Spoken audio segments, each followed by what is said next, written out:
새임 40일 10월 21일 말씀 묵상. 서로의 짐, 자기의 짐. 갈라디아서 6장 1절에서 5절입니다. 형제들아, 사람이 만일 무슨 범죄한 일이 드러나거든 신령한 너희는 온유한 심령으로 그러한 자를 바로잡고 너 자신을 살펴보아 너도 시험을 받을까 두려워하라. 너희가 짐을 서로 지라. 그리하여 그리스도의 법을 성취하라.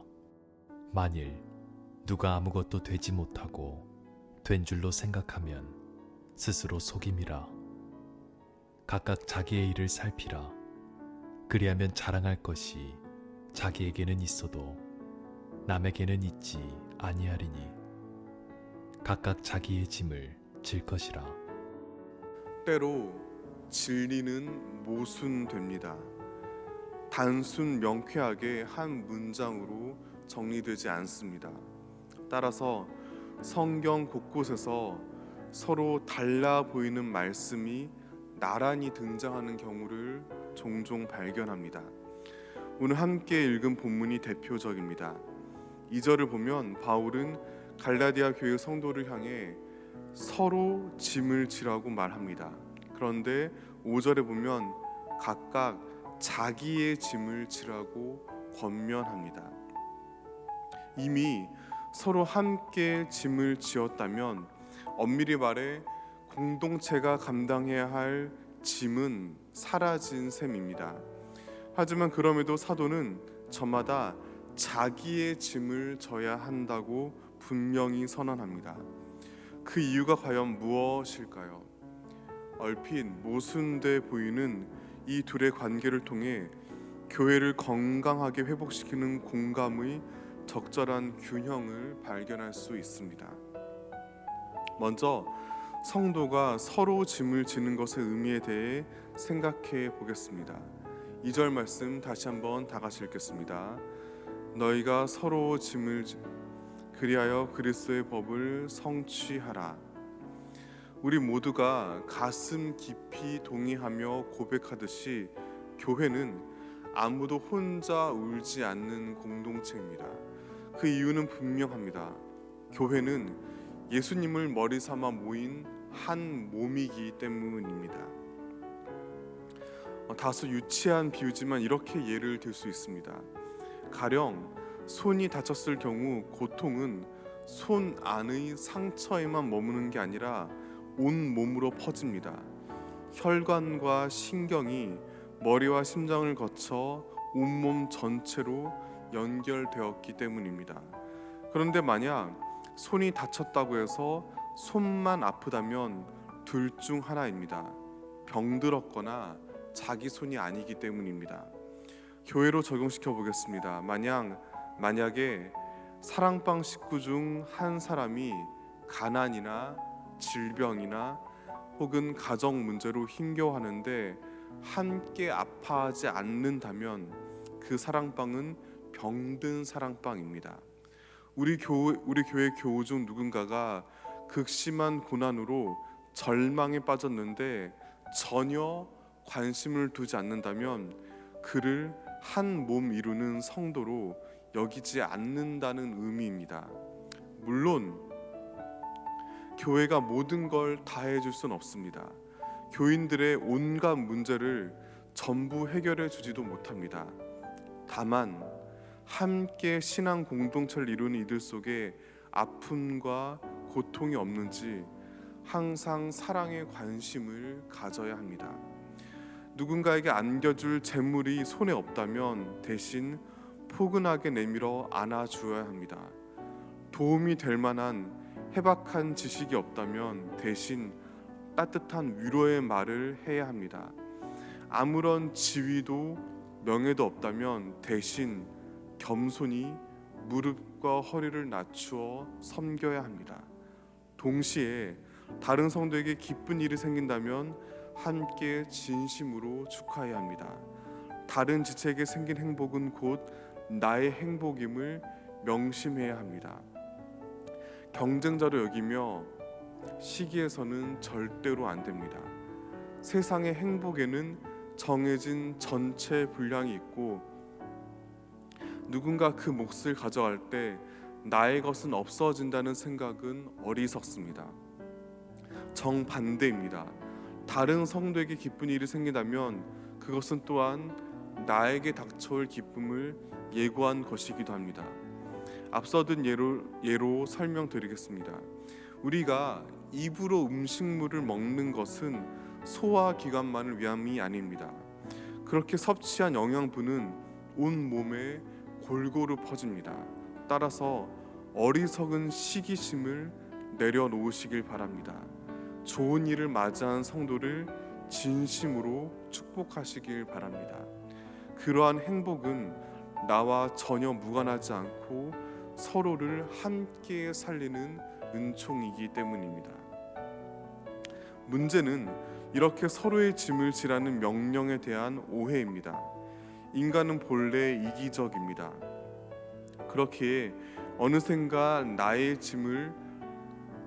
짐을 대신 지려 하기보다는 나의 짐을 떠넘기려는 태만에 빠질 위험이 있습니다. 나를 위한 누군가의 섬김을 고마워하기보다는 점점 당연한 것으로 여기기도 합니다. 심지어 아무런 노력 없이 뻔뻔하게 더 많은 것을 요구하기도 합니다. 그런 까닭에 바울은 다른 측면을 엄중하게 요구하였습니다. 5절 다시 한번 다 함께 읽겠습니다. 각각 자기의 짐을 질 것이라. 바울은 갈라디아 교인들에게 서로의 짐은 물론이고 자기의 짐을 지라고 말합니다. 그런데 자기의 짐을 지기 위해 먼저 해야 할 일이 있습니다. 그것은 그 짐을 분명히 확인하는 것입니다. 눈으로 정확히 보고 발걸음을 옮겨 가까이 다가가야 합니다. 그리고 손으로 꽉 움켜쥐어야 합니다.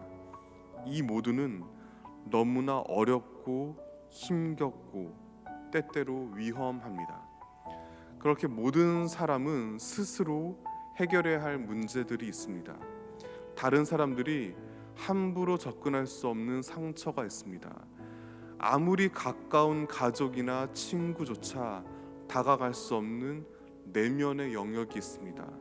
어느 누구도 감히 대신할 수 없는 혼자 몸부림치며 분투해야 할 나만의 어둠이 있습니다. 따라서 자기의 짐을 책임 있게 직면해야 합니다. 분명 이것은 무척 두렵고 고통스러운 과정입니다. 동시에 그 안에 담긴 치유를 발견하고 희망을 품어야 합니다. 관련해서 소개하고 싶은 책이 있습니다. 이미 담임 목사님께서도 설교 시간에 언급하신 스카펙 박사의 아직도 가야 할 길입니다. 제가 참 좋아하고 주변에 적극적으로 추천하는 책이기도 합니다. 이 책 서론의 후반부에서 저자는 이렇게 말합니다. 우리는 문제와 정면으로 부딪히기보다는 주변에서 맴돌려고 한다. 문제 안에서 괴로워하기보다는 문제 밖으로 빠져나오고 싶어 한다. 문제와 이에 따르는 고통의 감정을 피하려는 이러한 성향이 정신병의 근본 원인이다.